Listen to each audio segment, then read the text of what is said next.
ഈശ്വരനും പ്രിയപ്പെട്ടവരെ, തിരുവിഷ്ടമണിയിലേക്ക് സ്വാഗതം. ഏവർക്കും ഈശ്വര കൃപയും സമാധാനവും. നാം ഓരോരുത്തരും ആത്മാവിനാൽ നയിക്കപ്പെടുന്നവരാണ്.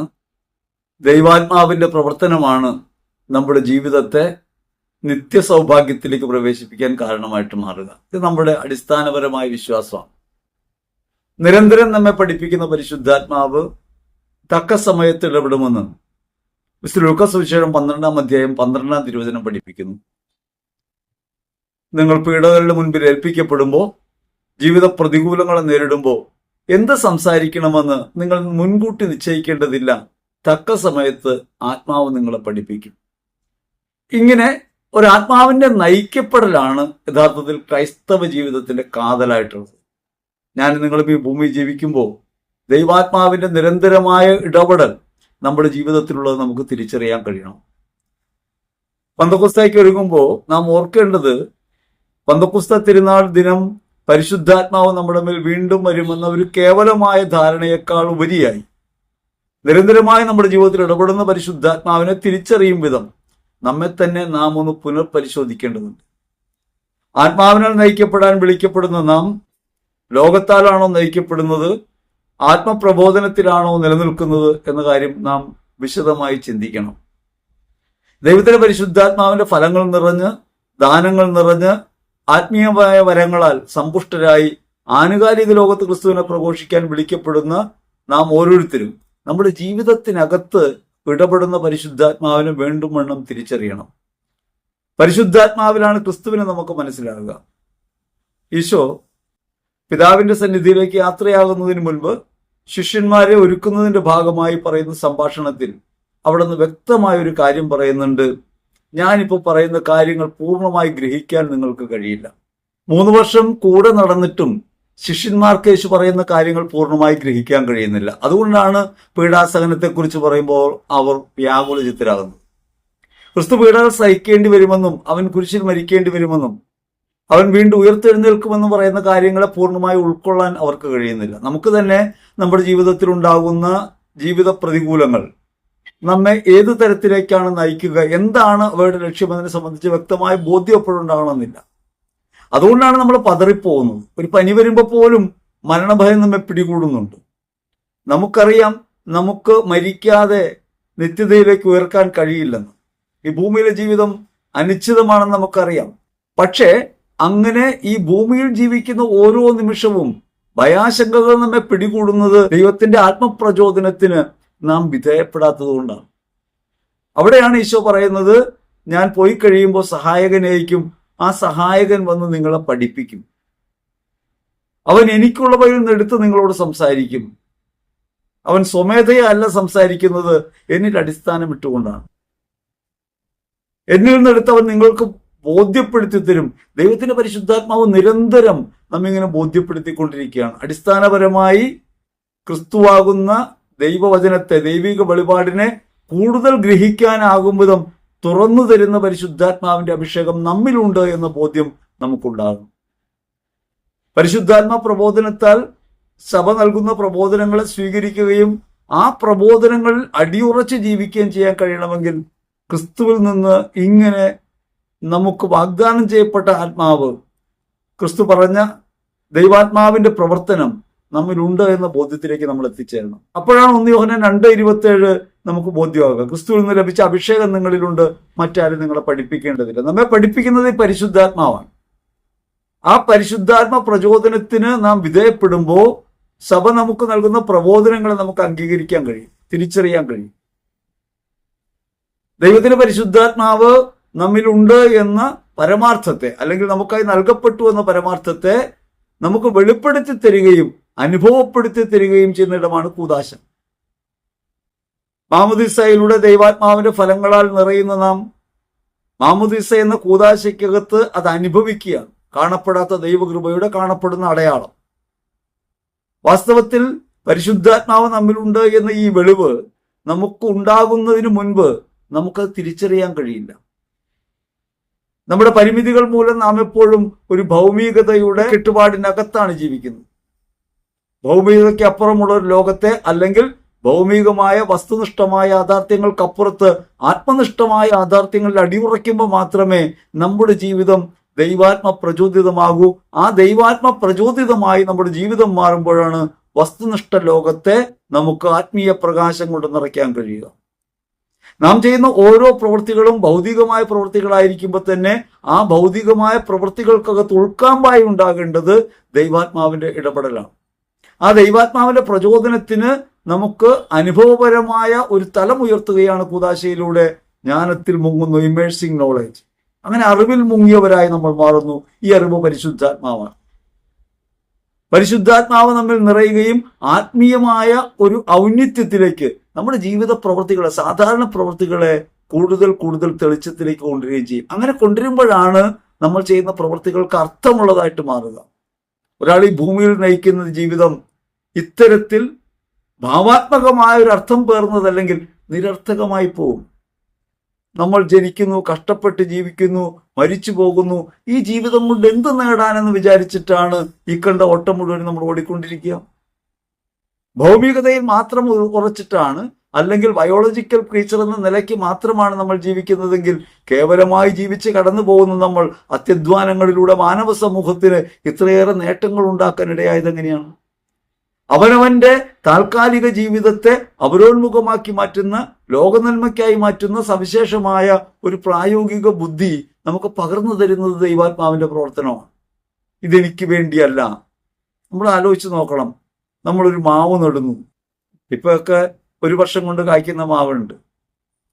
എത്രയോ വർഷം കഴിഞ്ഞിട്ടാണ് സാധാരണഗതിയിൽ ഒരു ഫലവൃക്ഷം ഫലം തരിക. അത് നട്ടയാൾക്കത് കഴിക്കാൻ കഴിയണമെന്നില്ല. നാം നടുന്ന ഒരു വൃക്ഷം കാതലുള്ളതായി നമുക്ക് ഉപയോഗയോഗ്യമായി മാറുന്നത് എത്രയോ കാലം കൊണ്ടാണ്. അത്രയും കാലശേഷം താൻ ഉണ്ടായിരിക്കുമെന്ന ബോധ്യമല്ല ഒരാളെ നയിക്കുന്നത്. തന്നെക്കാൾ ഉപരിയായി തന്റെ തുടർച്ചയിൽ വരുന്നവർക്ക് വേണ്ടി താൻ ചെയ്യുന്ന ഈ അത്യധ്വാനത്തിന്റെ പിന്നിൽ പ്രവർത്തിക്കുന്നത് അവനവനെ ഉപേക്ഷിക്കുന്ന പ്രകൃതമാണ്. ഇത് ഞാൻ എനിക്ക് വേണ്ടിയല്ല ജീവിക്കുന്നത്, ഞാൻ ജീവിക്കുന്നത് എനിക്കുപരിയായിട്ടാണ്. ഭൗമികമായ എൻ്റെ ജീവിതത്തെ താൽക്കാലികതയിൽ നിന്ന് നിത്യതയിലേക്ക് പ്രവേശിപ്പിക്കാൻ ആത്മനിഷ്ഠമായ ഒരു ജീവിതം ഉണ്ടാകണം. ഈ ആത്മപ്രചോദനത്തെ തിരിച്ചറിയാൻ നമുക്ക് കഴിയണം. അതുകൊണ്ടാണ് പന്തക്കുസ്ത അനുസ്മരണം പോലും നമ്മുടെ ജീവിതത്തിൽ ഉപയോഗമുള്ളതായിട്ട് മാറുക. അപ്പൊ നമുക്കുണ്ടാകാവുന്ന സംശയം, ഇങ്ങനെ കൈവച്ചാൽ വരുന്ന ആളാണോ പരിശുദ്ധാത്മാവ്? സാധാരണ ഇപ്പൊ കൈവപ്പിന്റെ ഒരു ലോകമാണല്ലോ. പരിശുദ്ധാത്മാവിനെ ഊതി പ്രവേശിപ്പിക്കുന്നവർ, മൈക്കിലൂടെ ഊതി ശബ്ദം കേൾക്കുമ്പോൾ പരിശുദ്ധാത്മാഭിഷേകമുണ്ടായി മറിഞ്ഞു വീഴുന്നവരൊക്കെ ഉള്ള ലോകത്താണ് നമ്മൾ. മൈക്കിലൂടെയാണ് ഊതുന്നത്. വരുന്നത് കാറ്റല്ല, വരുന്നത് ശബ്ദമാണ്. ആ ശബ്ദം കേൾക്കുമ്പോൾ മാനസികമായി ഈ പറഞ്ഞ പ്രയോഗങ്ങൾക്ക് വിധേയപ്പെടുന്ന ആളുകൾ മറിഞ്ഞു വീഴുന്നു. ഈ മറിഞ്ഞു വീഴലാണോ പരിശുദ്ധാത്മാവ്? കരങ്ങൾ വെക്കുന്നു, പരിശുദ്ധാത്മാവ് വരുന്നു, എങ്ങനെ വിശ്വസിക്കാൻ കഴിയും? കത്തോലിക്ക സഭ സ്ഥൈര്യലേപനം നൽകുന്ന പ്രാർത്ഥന വ്യക്തമായി ശ്രദ്ധിച്ചാൽ എങ്ങനെയാണ് പരിശുദ്ധാത്മാവ് നമ്മിൽ അനുഭവമാകുന്നതെന്ന്, അല്ലെങ്കിൽ ആത്മീയ ദാനങ്ങൾ കൊണ്ട് നാം നിറയുന്നത് എങ്ങനെയാണെന്ന് നമുക്ക് കൃത്യമായി ബോധ്യമാവും. പലപ്പോഴും നമുക്ക് സംശയമാണ്. ആത്മാവ് നേരിട്ട് നമ്മിൽ പ്രവേശിക്കുകയാണ് എന്ന് കരുതി കേവല സാങ്കല്പികമായ ഒരു കാര്യമായിട്ട് കരുതി പോകാനിടയായാൽ സംഭവിക്കുന്ന ഒരു കുഴപ്പം എന്താണെന്ന് വെച്ചാൽ നമുക്ക് സന്ദേഹം ഉണ്ടാവും. സ്വാഭാവിക പ്രകൃതി സന്ദേഹമാണ്. ആത്മാവ് വന്നോ ഇല്ലയോ നമുക്ക് ബോധ്യം ഉണ്ടാവില്ല. ഇനി സഭയുടെ പ്രബോധനത്തിൽ നിലനിൽക്കുമ്പോഴാണ്, അതാണ് അപ്പോസ്തലികമായ കൈവെപ്പ് വഴി എന്ന് പറയുന്നതിന്റെ പുറകിലുള്ളത്. അതാണ് സഭയുടെ പ്രബോധനാധികാരത്തിന് കീഴിലാണ്. സത്യസഭയിലുള്ള വിശ്വാസം ഉറച്ചുകൊണ്ടാണ്. വിധേയപ്പെടുന്നയാൾ, കൈവെപ്പിനായി തലകുമ്പിടുന്നയാൾ ഈ ഒരു പ്രബോധനാധികാരത്തിന് വിധേയപ്പെടുന്നു. ക്രിസ്തുവിന്റെ പിന്തുടർച്ചയ്ക്ക് ചേർന്ന് നിൽക്കുന്നു. അതുകൊണ്ടാണ് അപ്പോസ്തലികമായ അധികാരം പ്രധാനപ്പെട്ടതായി മാറുന്നു. ശിഷ്യന്മാരിലൂടെ ക്രിസ്തു തുടരുന്നു. ആ തുടർച്ച നമുക്ക് അനുഭവമാകുന്നു. ഈ വിധേയപ്പെടലിലൂടെയും കൈവെപ്പിലൂടെയും ഈ തുടർച്ചയുടെ ഭാഗമായിട്ട് നമ്മൾ മാറുന്നു. അല്ലെങ്കിൽ പിന്നെ സ്ഥൈര്യലേപനത്തിന് അർത്ഥമില്ല, മാമുദിസയ്ക്ക് അർത്ഥമില്ല. എന്താണ് അതിനർത്ഥം? അത് ക്രിസ്തുവിന്റെ തുടർച്ച സഭയിലൂടെ നമ്മിലേക്ക് വരുന്നു. ആ തുടർച്ചയ്ക്ക് നാം അനുഭവപ്രദമായ ഒരിടമൊരുക്കുന്നത് നാം തലകുമ്പിടുന്നതിലൂടെയും ഈ അപ്പോസ്തല അധികാരത്തോടെ മെത്രാൻ കൈവയ്ക്കുന്നതിലൂടെയാണ്. അങ്ങനെ ദൈവികമായ ഒരു പ്രവൃത്തിക്കകത്ത്, ഒരു പ്രക്രിയക്കകത്ത് നമ്മൾ ഭാഗമാക്കാകുന്നതിന്റെ ഭാഗമാണ് സ്ഥൈര്യലേപനം. കേവലമായൊരു പ്രവൃത്തിയല്ലത്.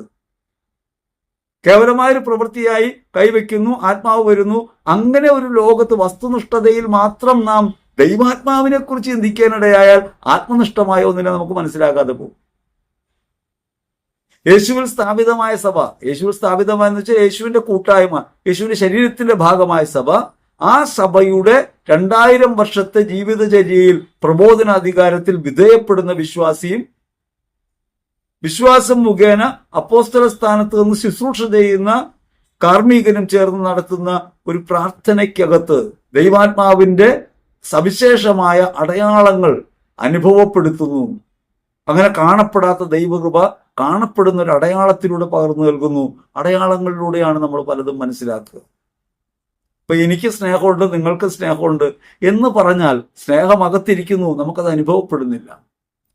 അതൊരു പക്ഷെ അനുഭവപ്പെടുന്ന ഒരു ചിരിയിലൂടെയാകാം, ഒരു വാക്കിലൂടെയാകാം, ഒരടയാളത്തിലൂടെയാകാം.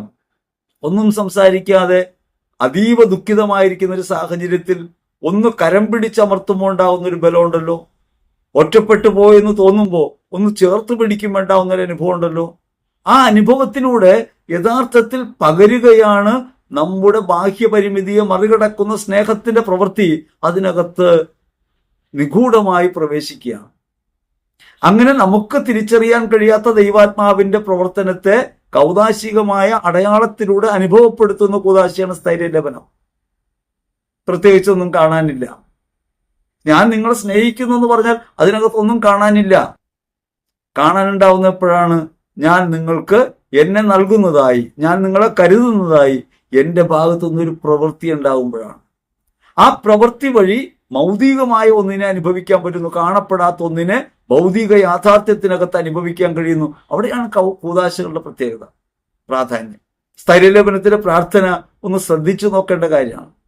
കാർമ്മികൻ പ്രാർത്ഥിക്കുകയാണ്, സർവശക്തനായ ദൈവമേ, ഞങ്ങളുടെ കർത്താവായ യേശുക്രിസ്തുവിന്റെ പിതാവേ, അങ്ങ് ജലത്താലും പരിശുദ്ധാത്മാവിനാലും പാപത്തിൽ നിന്ന് മോചിപ്പിച്ച് ഈ ദാസർക്ക് നിത്യജീവൻ നൽകിയല്ലോ. അങ്ങ് സഹായകനായ പരിശുദ്ധാത്മാവിനെ ഇവരുടെ മേൽ അയക്കണമേ. ജ്ഞാനത്തിന്റെയും ബോധത്തിന്റെയും ചൈതന്യത്തെ, വിവേകത്തിന്റെയും ധീരതയുടെയും ചൈതന്യത്തെ, ഭക്തിയുടെയും ആദരവിന്റെയും ചൈതന്യത്തെ ഇവർക്ക് നൽകണമേ. പ്രാർത്ഥന അവസാനിപ്പിക്കുന്നത് ഇങ്ങനെയാണ്: അവരെ അങ്ങയോടുള്ള ഭയത്തിന്റെ ചൈതന്യത്താൽ നിറയ്ക്കണമേ. കർത്താവായ യേശു ക്രിസ്തു വഴി പിതാവായ ദൈവത്തിന് ഈ പ്രാർത്ഥന സമർപ്പിക്കുക. അങ്ങനെ ക്രിസ്തുവിന്റെ വാഗ്ദാനമായ പരിശുദ്ധാത്മാവിനെ സ്വീകരിക്കുന്നു എന്ന ബോധ്യത്തിൽ വിശ്വാസിയെയും സഭ ക്രിസ്തുവിന്റെ ശരീരമാണെന്നും ക്രിസ്തുവിൽ ആത്മാവിനെ വർഷിക്കുന്നവളാണെന്നുമുള്ള ബോധ്യം കൊണ്ട് ശുശ്രൂഷകനും ചേർന്ന് നടത്തുന്ന ഒരു പ്രാർത്ഥനയ്ക്ക് മധ്യേ ദൈവാത്മാവിന്റെ പ്രവർത്തനത്തിന്റെ ശക്തി വിശ്വാസി അനുഭവിക്കുന്നു. അല്ലെങ്കിൽ ദൈവത്തിന്റെ ആത്മദാനങ്ങളുടെ അനുഭവതലമായി ഈ വിശ്വാസിയുടെ ഹൃദയം മാറുന്നു. അതിലൂടെ തനിക്ക് ലഭിച്ച ദൈവകൃപയുടെ അനുഭവതലത്തിലേക്ക് വരുന്ന വിശ്വാസി വിശ്വാസദാനങ്ങളിൽ ജീവിക്കാനിടയാവുന്നു, ആത്മദാനങ്ങളിൽ അടിയുറച്ചൊരു ജീവിതം നയിക്കാനിടയാവുന്നു. അവിടെയാണ് കൂദാശയ്ക്ക് പ്രത്യേകത. സാധാരണ കൈവച്ച് അനുഗ്രഹിക്കുന്നു, കേവലാനുഗ്രഹം ആ നിലയ്ക്കല്ല. ഇത് കേവലമായൊരു പ്രവൃത്തിയായും അടർത്തി മാറ്റി നോക്കിയാൽ കൈവച്ചാൽ ആത്മാവ് വരുമോ എന്നൊരു സംശയം നമുക്കുണ്ടാവും. എന്തുകൊണ്ടാണ് അത് മെത്രാനിൽ നിക്ഷിപ്തമായിരിക്കുന്നത്? അത് അപ്പോസ്തലിക അധികാരത്തിൽ ഈ കൂട്ടായ്മയ്ക്കകത്ത് ക്രിസ്തുവിന്റെ തുടർച്ചയായ സഭയുടെ സമ്പൂർണമായ സമർപ്പണത്തിലുള്ള ജീവിതത്തിന്റെ പ്രക്രിയാരൂപത്തിൽ നമുക്ക് അനുഭവപ്പെടുത്തുന്ന ഒരു കാര്യമായതുകൊണ്ടാണ്. അത് കേവലമായൊരു പ്രാർത്ഥനയല്ല. പ്രാർത്ഥനകളും കൂദാശയും തമ്മിലുള്ള വ്യത്യാസം നമ്മൾ മനസ്സിലാക്കണം. ഇത് കാണപ്പെടാത്ത ദൈവകൃപയുടെ കാണപ്പെടുന്ന അടയാളമാണ്.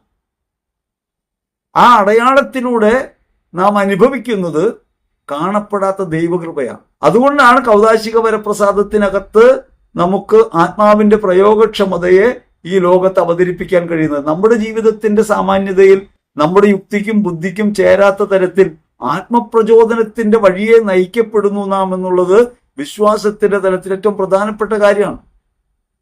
കേവലമായ ബോധ്യങ്ങൾക്കകത്ത് നമുക്ക് ജീവിക്കാൻ സാധ്യമല്ല.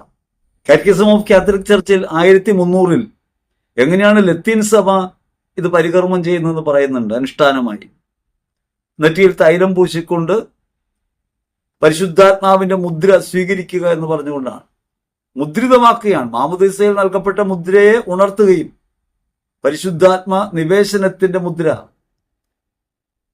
സ്ഥിരീകരണത്തിന് മുദ്ര നൽകിക്കൊണ്ട് പരിശുദ്ധാത്മാവിന്റെ മുദ്ര സ്വീകരിക്കുക. പൗരസ്ത്യ സഭകളിൽ കുറച്ചുകൂടി വ്യത്യസ്തമായിട്ട് ഈ അടയാളപ്പെടുത്തൽ നടക്കുന്നുണ്ട്. അതിനെക്കുറിച്ചും കാറ്റക്കിസം അവിടെ പറയുന്നു. അവിടെയും പരിശുദ്ധാത്മാവാകുന്ന ദാനത്തിന്റെ മുദ്ര എന്ന് പറഞ്ഞുകൊണ്ട് തന്നെയാണ് അടയാളപ്പെടുത്തൽ നടക്കുന്നത്.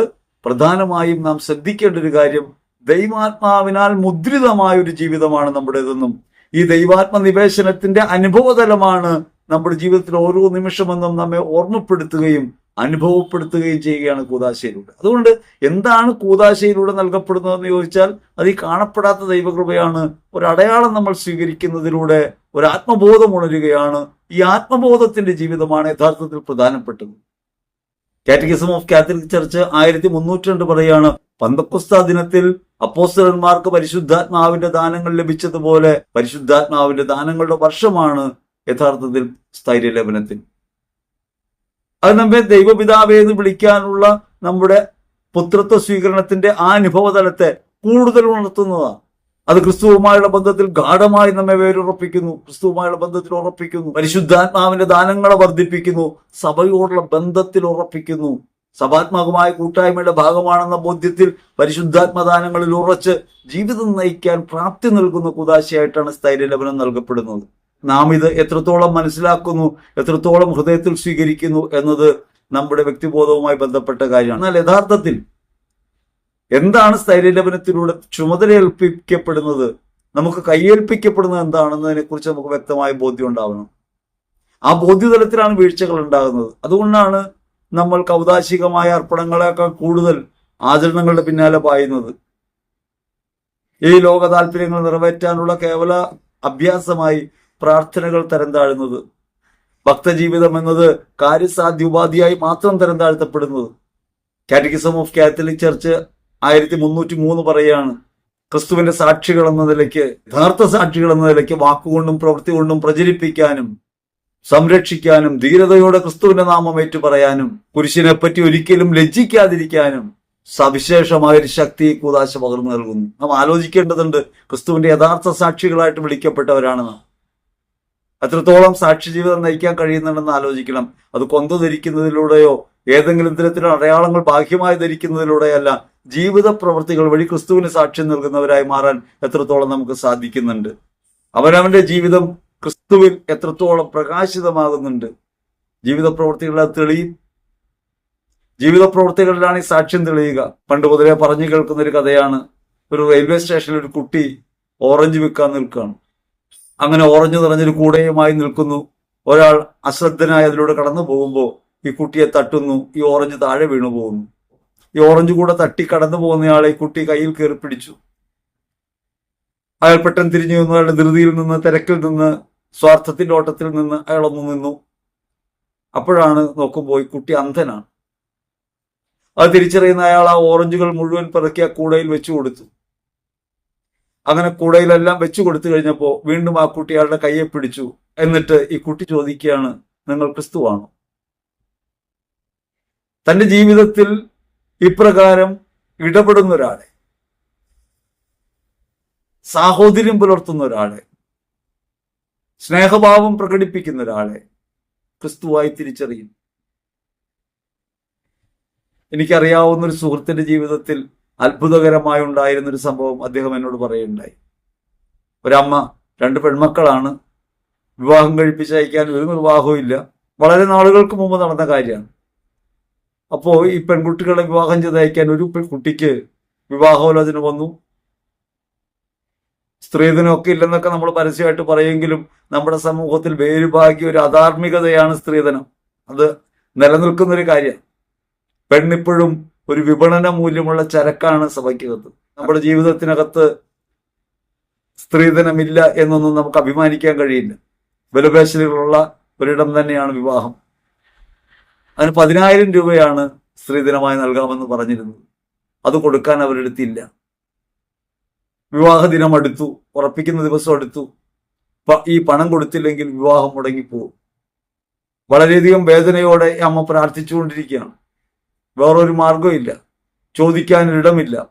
കൊടുക്കാമെന്ന് പറഞ്ഞൊരു സഹോദരൻ കൊടുത്തില്ല. അങ്ങനെ ഒരു നിവൃത്തിയുമില്ലാതെ കരഞ്ഞ് പ്രാർത്ഥിച്ചു കൊണ്ടിരിക്കുമ്പോൾ ഈ കാര്യം അറിഞ്ഞ് ഞാൻ ഈ പറഞ്ഞ സുഹൃത്ത് ഒരു 10,000 രൂപ അവർക്ക് കൊണ്ടുപോയി കൊടുത്തു. അദ്ദേഹം തീരദേശവാസിയാണ്, കടലിൽ പണിയെടുക്കുന്നയാളാണ്. അയാളോട് അവർ ചോദിച്ചിട്ടില്ല. അവരുടെ വിഷമം തിരിച്ചറിഞ്ഞ് അയാൾ ഈ പണം കൊണ്ട് കൊടുക്കുകയാണ്. ഈ പണം അവർ കയ്യിൽ വാങ്ങിക്കുന്ന സമയത്ത്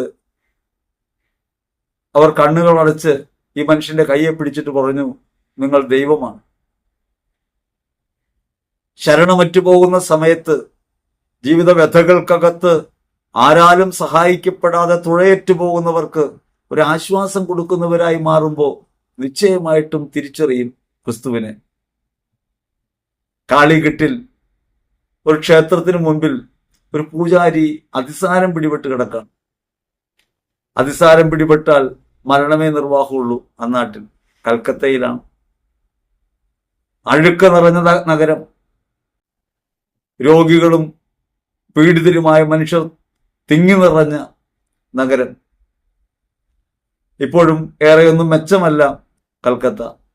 എന്നാൽ ഈ നടക്കുന്ന കാലത്ത് കൽക്കത്ത അതിശോച്യാവസ്ഥയിലാണ്.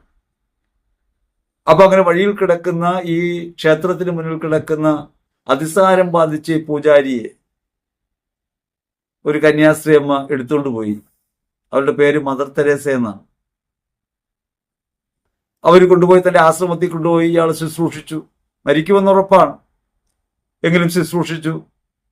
അവസാനം മരിക്കുന്ന നേരത്ത് ഈ അമ്മയെ നോക്കി കൈകൂപ്പിയിട്ട് ഈ പൂജാരി പറഞ്ഞു, 35 വർഷമായി ഒരു കൽപ്രതിമയ്ക്ക് മുമ്പിലിരുന്ന് അമ്മയെ ദേവി എന്ന് വിളിച്ചിരുന്ന ആളാണ് ഞാൻ. ഞാനിപ്പോ അമ്മയെ കണ്ടു, ദേവിയെ കണ്ടു. നിങ്ങളാണ് അമ്മ, നിങ്ങളാണ് ദേവി. നമ്മുടെ ജീവിതം വഴി ക്രിസ്തുവിനെ വെളിപ്പെടുത്തുമ്പോഴാണ് സാക്ഷ്യമായിട്ട് മാറുക. ഇത്രയൊന്നും ചെയ്യാൻ കഴിഞ്ഞില്ലെങ്കിലും നമുക്ക് 2 കാര്യങ്ങൾ സാധ്യതയായി മുമ്പിലുണ്ട് സാക്ഷ്യത്തിന്. ഒന്ന്, നമ്മുടെ ജീവിത പരിസരങ്ങൾക്കകത്ത്, ചുറ്റുപാടുകൾക്കകത്ത് മറ്റുള്ളവർക്ക് വേണ്ടി ആയിത്തീരുക എന്നുള്ളതാണ് പ്രധാന ധർമ്മം. ക്രിസ്തുവിനെ വെളിപ്പെടുത്താൻ വേറെ എളുപ്പമാർഗങ്ങളില്ല. അത്ഭുതങ്ങളും അടയാളങ്ങളിലൂടെയുമല്ല ക്രിസ്തു സാക്ഷ്യം ഉണ്ടാകുക. ക്രിസ്തു സാക്ഷ്യം ജീവിതത്തിലൂടെയാണ്. സ്നേഹസ്മരണമായ ഒരു നോട്ടമോ, ഒരു വാക്കോ, ഒരു ആശ്വാസമോ, തകർന്നു പോകുന്നവനൊരു കൈത്താങ്ങോ എപ്പോഴൊക്കെ മാറുന്നുണ്ടോ അവിടെയെല്ലാം ക്രിസ്തു വെളിപ്പെടും. നമ്മുടെ പ്രവൃത്തികൾ ക്രിസ്തുവിലാണെന്ന് തിരിച്ചറിഞ്ഞ് ചെയ്യുമ്പോൾ അവിടെ ക്രിസ്തു അനുഭവം നമുക്കും ഉണ്ടാവും. ഞാൻ ചെയ്യുന്നത് എന്റെ കർത്തൃത്വത്തിലല്ലെന്നും ക്രിസ്തുവിലാണെന്നും ഉറച്ച ബോധ്യം ഉണ്ടാകുമ്പോൾ നമുക്കും ദൈവാനുഭവം ഉണ്ടാവും. സ്വീകരിക്കുന്നവർക്ക് മാത്രമല്ല. ഇനി ഇപ്രകാരമൊന്നും ചെയ്യാതെ പോയ ജീവിതം ഉണ്ടാവുമല്ലോ നമുക്ക്. സ്വാർത്ഥത്തിൽ കുടുങ്ങി സ്വന്തം താല്പര്യങ്ങൾക്കൊക്കെ വിധേയപ്പെട്ട് ജീവിച്ചു പോയ നിമിഷങ്ങൾ. ആ നിമിഷങ്ങളെക്കുറിച്ച് ഓർക്കുമ്പോഴും നമുക്കൊരു ദൈവാനുഭവത്തിന് വേദിയുണ്ട്. അനുതാപമുള്ളവരാകുക. നമുക്ക് ചെയ്യാൻ കഴിഞ്ഞില്ലല്ലോ എന്ന് ബോധമുണ്ടല്ലോ. മുറിപ്പെടുത്തുന്ന ഹൃദയവേദന. ആ വേദന ഒരു മുള്ളുപോലെ തറഞ്ഞകത്ത് കയറുമ്പോൾ അവിടെയും ദൈവാനുഭവം ഉണ്ടാവും. അതുകൊണ്ട് എവിടെയെങ്കിലുമൊക്കെ കഴിയാതെ പോയിട്ടുണ്ടെങ്കിൽ അനുതാപിയാകുക എന്നേ ഉള്ളൂ. ഒരിക്കൽ ഒരു കുമ്പസാരാനുഭവത്തിന് ശേഷമുള്ള കാര്യം ഞാൻ നിങ്ങളോട് പറയാം. അന്ന് കപ്പൂച്ചിനാശ്രമത്തിൽ ബോബി അച്ഛനുണ്ട്. എന്റെ പ്രിയപ്പെട്ടൊരു സുഹൃത്താണ് അദ്ദേഹം. കടുത്ത മാനസിക സംഘർഷം ഉണ്ടാകുമ്പോൾ, വ്യതകൾ മൂടുമ്പോൾ, നിരാശയിലേക്ക് പോകുമ്പോൾ, അസ്വസ്ഥരാകുമ്പോൾ വിശ്വാസത്തിൽ നമ്മൾ അകന്നു പോകുമല്ലോ. അത്തരം സമയങ്ങളിൽ ഞാൻ ബോബി അച്ഛനെ കണ്ട് കുമ്പസാരിക്കാറുണ്ട്. ഞാൻ പലയിടങ്ങളിലാണ് കുമ്പസാരിക്കാറന്ന്. അതായത് എൻ്റെ ജീവിത പ്രവൃത്തികൾ വിശ്വാസവിരുദ്ധമായി പോകുമ്പോൾ കഠിനമായി ശാസിക്കുന്ന ഒരു പുരോഹിതനുണ്ടെങ്കിൽ നന്നായെന്ന് ഞാൻ എപ്പോഴും ആഗ്രഹിക്കും. അപ്പൊ അങ്ങനെയുള്ളിടത്തായിരിക്കും ഞാൻ മിക്കവാറും കുമ്പസാരിക്കുക.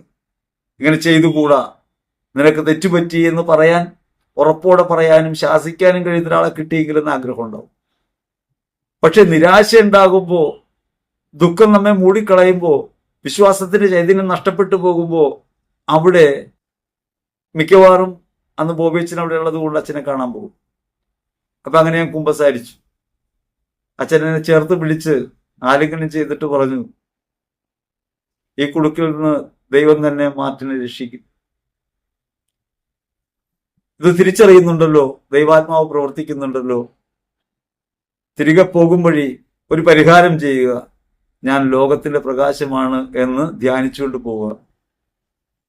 അങ്ങനെ പൊന്നുരുന്നിയിൽ നിന്ന് ഞാൻ വൈറ്റില വരെ നടന്നു.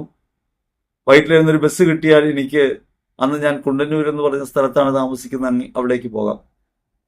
അപ്പൊ ഞാൻ ആ വരുന്ന വഴിക്ക് വൈറ്റില ജംഗ്ഷനിൽ എത്തിയപ്പോൾ ഞാൻ ധ്യാനിച്ചുകൊണ്ട് പോവാണ്. ഞാൻ ലോകത്തിന്റെ പ്രകാശം. തോർക്കും തോറും ഞാൻ വിങ്ങിപ്പൊട്ടുകയാണ്. ഞാൻ ലോകത്തിന്റെ പ്രകാശം.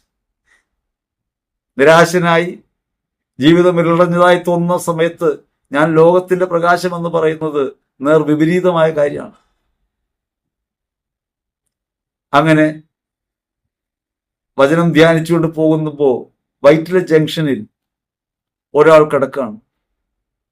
ഒരു വിളക്കുകാരനടുത്ത് ഒരാൾ. ബസ് സ്റ്റോപ്പിന് സമീപം തന്നെയാണ്. ഞാൻ അയാളുടെ അടുത്ത് വരെ ചെന്നു. എനിക്ക് അയാളെ സഹായിക്കണമെന്നുണ്ട്. പെട്ടെന്ന് എനിക്കൊരു സംശയം, അയാൾ മദ്യപനാണെങ്കിലോ, മദ്യപിച്ച് കിടക്കുകയാണെങ്കിലോ, ഒരു സംശയം. എപ്പോഴും നമ്മൾ അങ്ങനെയാണല്ലോ, ഒരു നന്മ ചെയ്യാൻ പോകുമ്പോൾ നമുക്കൊരു സംശയമാണ്. ഈ സംശയം പ്രധാനമായിട്ടും വരുന്നത് നമുക്ക് ഇടപെടാൻ താല്പര്യമില്ല എന്നൊരു കാര്യത്തിൽ നിന്നാണ്. വഴിയിൽ വീണ് കിടക്കുന്ന ഒരാൾ മദ്യപനോ രോഗിയോ ആരായാലും വീണവൻ തന്നെയാണ്. വീണവന് കൈത്താങ്ങാകുക എന്നുള്ളത് പ്രധാനപ്പെട്ട കാര്യമാണ്. പക്ഷെ എനിക്കൊരു മുൻ അനുഭവം ഉണ്ട്. ഞാൻ അങ്ങനെ എറണാകുളം ജെട്ടിയുടെ അടുത്ത് വെച്ച് ഭക്ഷണം കൊടുക്കാനായി തെരുവിൽ പോകുന്ന സമയത്ത് ഞാൻ ഒരാളെ പിടിച്ചു പൊക്കിയപ്പോൾ അയാൾ എന്നെ അസഭ്യവർഷം കൊണ്ട് മൂടി. മദ്യപിച്ചിട്ടാണല്ലോ. ഞാൻ അയാളെ എതിർത്തൊന്നുമില്ല, കാരണം അയാൾ മദ്യപിച്ചിട്ടാണ്. സുബോധത്തിലല്ല അയാൾ സംസാരിക്കുന്നത്. അപ്പൊ അതുകൊണ്ട് ഇയാൾ എടുക്കാൻ അടുത്ത് ചെന്നപ്പോൾ എനിക്കൊരു സംശയം, ഇത് കുഴപ്പത്തിൽ ചാടൂ എന്നൊരു സംശയം. അതായത് അവനവനെ രക്ഷിക്കാനുള്ള പ്രവണത അതാണല്ലോ നമുക്കുള്ളത്. നമുക്ക് നിത്യജീവൻ ഉണ്ടാകണമെങ്കിൽ സ്വരക്ഷ അന്വേഷിക്കാതിരിക്കണം, പക്ഷെ നമ്മൾ അന്വേഷിക്കും. ഈ വചനം ധ്യാനിക്കുന്നതിനിടയ്ക്ക് തന്നെ ഞാൻ ഇങ്ങനെ ഒരു സന്ദേഹത്തിൽപ്പെട്ടു.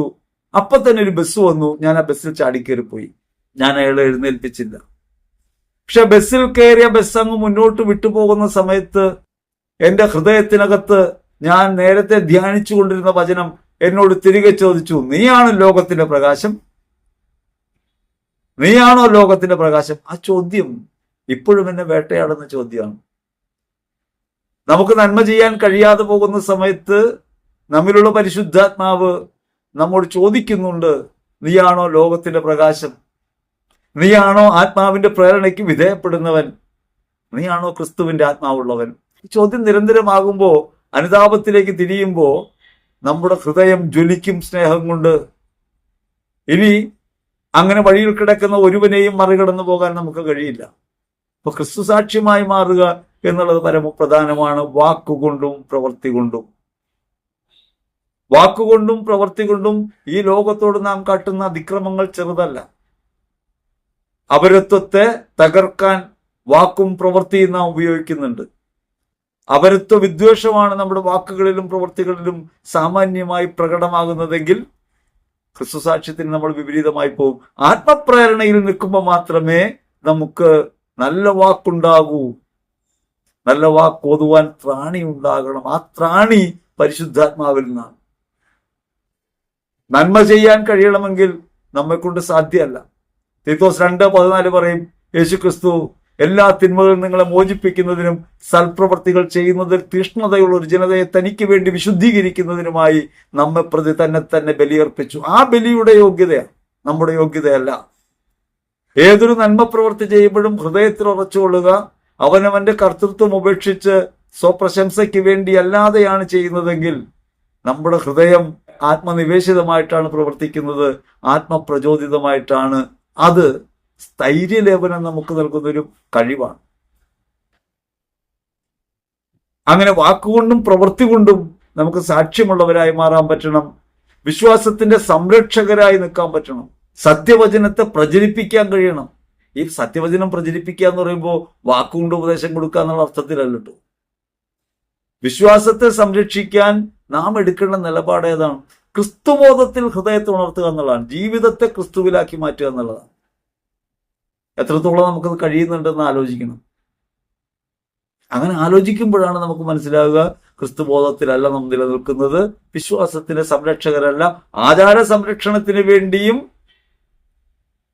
സമുദായ സംരക്ഷണത്തിന് വേണ്ടിയും ഒക്കെ ബലം പിടിക്കുമ്പോഴും വിശ്വാസ സംരക്ഷണം ഒരു പ്രധാനപ്പെട്ട കാര്യമായി നമ്മൾ കരുതുന്നില്ല. നാം ഈ ലോകത്തിന്റെ ഒഴുക്കിന് തന്നെ നീങ്ങുന്നു. ലോകത്തിന്റെ ഒഴുക്കിന് വിരുദ്ധമായി എതിരായി നീന്താനുള്ള ശേഷിയാണ് ജീവന്റെ ശേഷി. അത് പരിശുദ്ധാത്മാവിലുള്ളതാണ്. ലോകം പണത്തിന്റെ പുറകെ ഓടുമ്പോൾ അപരസ്നേഹത്തിന്റെ പുറകെ ഓടാൻ നമുക്ക് കഴിയണം. ദാരിദ്ര്യത്തെ സ്വീകരിക്കാൻ ലോകം വിമുഖത കാട്ടുമ്പോൾ ജീവിതം ദാരിദ്ര്യത്തിൻ്റെതാക്കി മാറ്റാൻ നമുക്ക് കഴിയണം. എനിക്ക് ഇല്ലായ്മ ഉണ്ടാകുമ്പോഴല്ല, എന്റെ ഉള്ളായ്മയെ മറ്റുള്ളവരുമായി പങ്കുവെക്കുന്നതിലൂടെ ഞാൻ അനുഭവിക്കുന്ന ഒരു ഇല്ലായ്മ എന്റെ ജീവിതത്തെ ദാരിദ്ര്യോന്മുഖമാക്കി മാറ്റും. വിശക്കുന്നവരെ കുറിച്ചുള്ള ബോധ്യമുണ്ടാകുന്നതിന്റെ പേരിൽ ഞാൻ എന്റെ ഭക്ഷണം ഉപേക്ഷിക്കുകയും അവരന് വേണ്ടിയേ ഞാൻ ഭക്ഷണമായി തീരുകയും ചെയ്യുമ്പോൾ നിശ്ചയമായിട്ടും ആത്മപ്രചോദിതമാകും ജീവിതം. അവിടെയാണ് വിശ്വാസത്തിന്റെ സംരക്ഷണം, അവിടെയാണ് വിശ്വാസത്തിന്റെ പ്രചരണം. അതുകൊണ്ട് ക്രിസ്തുവിന്റെ ധീരതയോടെ, ക്രിസ്തുവിൽ ധീരതയോടെ അവനെ പ്രഘോഷിക്കുന്നവരായി ജീവിക്കാൻ നമുക്ക് ശക്തി നൽകുന്നത് പരിശുദ്ധാത്മാവാണ്. ആ പരിശുദ്ധാത്മാവ് ജ്ഞാനത്തിന്റെയും ബുദ്ധിയുടെയും അറിവിന്റെയും ആലോചനയുടെയും ആത്മശക്തിയുടെയും ദൈവഭക്തിയുടെയും ദൈവഭയത്തിന്റെയും ദാനങ്ങൾ നമ്മുടെ ജീവിതത്തിൽ നൽകിയിട്ടുണ്ട് എന്ന കാര്യം നമ്മൾ ഓർക്കണം. കൊളോസ്യർ 2:3 പറയും, ജ്ഞാനത്തിന്റെയും അറിവിന്റെയും നിധികളൊക്കെയും അവനിലാണല്ലോ ഒളിഞ്ഞു കിടക്കുന്നത്. എന്താണ് ക്രിസ്തുജ്ഞാനം?